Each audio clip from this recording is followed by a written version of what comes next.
Hi folks, today's video is advice for gaming with your significant other.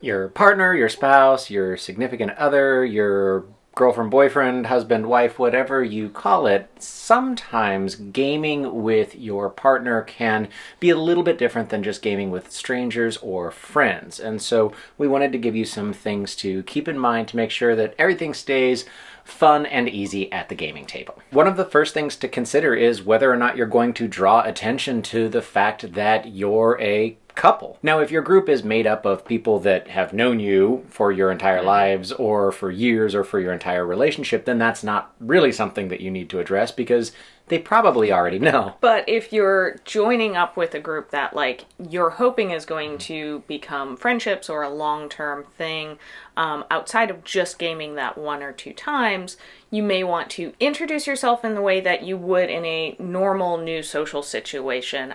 This also helps so that people know the right term to use for your relationship. Absolutely.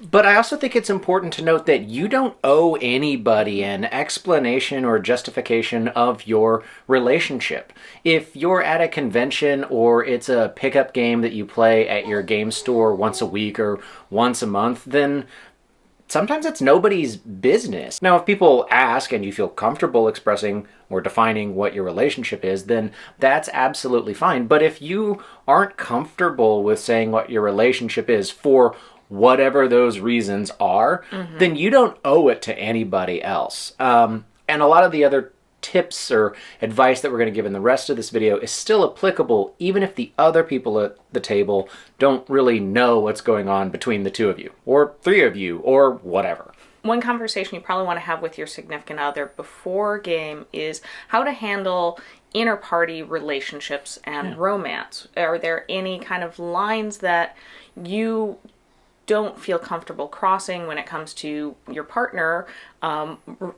role-playing out romance with another character in the game? That really just comes down to being honest and openly communicating with each other, like you said, to make sure that no lines get crossed and no feelings get hurt in case romance comes up sometime during the game. We've had this situation where one of our characters, I am interested in pursuing a romantic relationship with another character in the game, and just kind of run it by the other person to say, hey, are you comfortable with this? And allowing the other person the opportunity to say yes, no, or yes, but here are the caveats. If one of you is running the game and the other person is a player, then make sure that you're not playing favorites. It's something to keep in mind.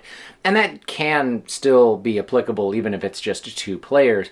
But you want to make sure that you're not coming across that they always get the first chance for really good rolls, or that when a roll happens, they always get a better outcome than anybody else. And that might be completely subconscious. And it's probably something that you can both help keep each other aware of. But yeah, just that idea of that appearance of favoritism might start to really bother some of the other players at the table. One of the ways to combat this is if you're both players, you can have your character have a close relationship with a different player's character. So you can kind of maybe default to assisting that player character first.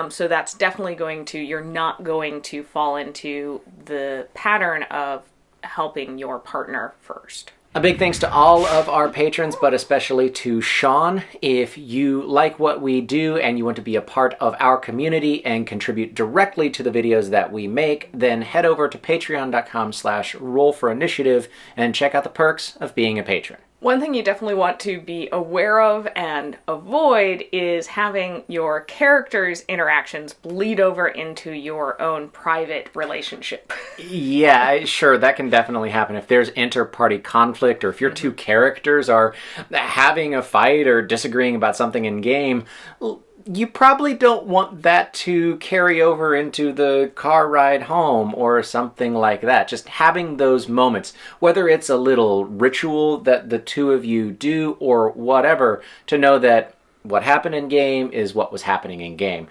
Also, keeping in mind not to let the reverse of that happen. If you guys had a rough day or whatever, not letting that bleed over into the game, and all of a sudden your characters can't possibly get along because one of you forgot that it was your night to make dinner. Let's make sure to keep the game in the world of the game, and what's going on at home, keep that at home.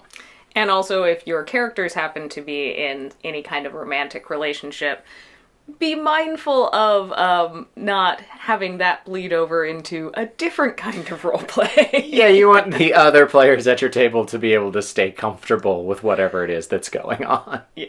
If one of you is playing the game master, then it can be a little bit tough because you want to talk about all of your great ideas, but it's probably a good idea to resist sharing all of that information with the other person for a couple of different reasons.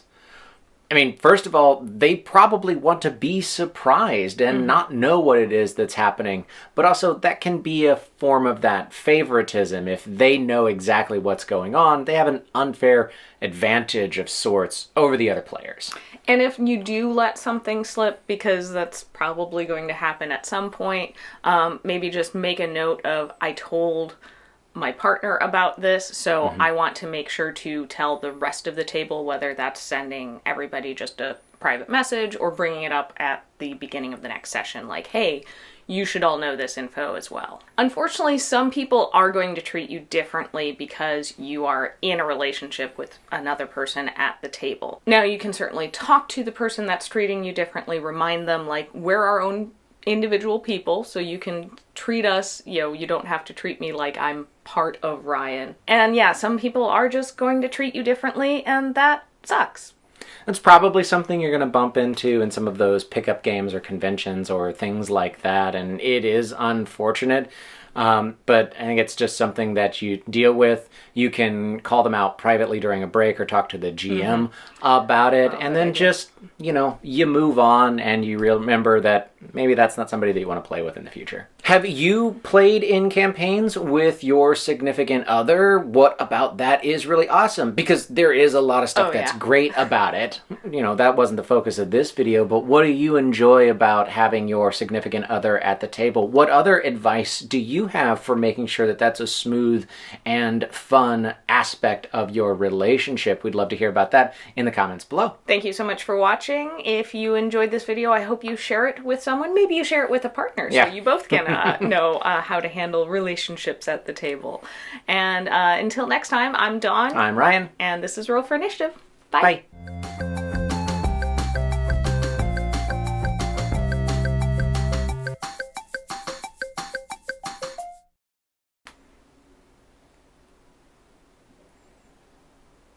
Okay. All right.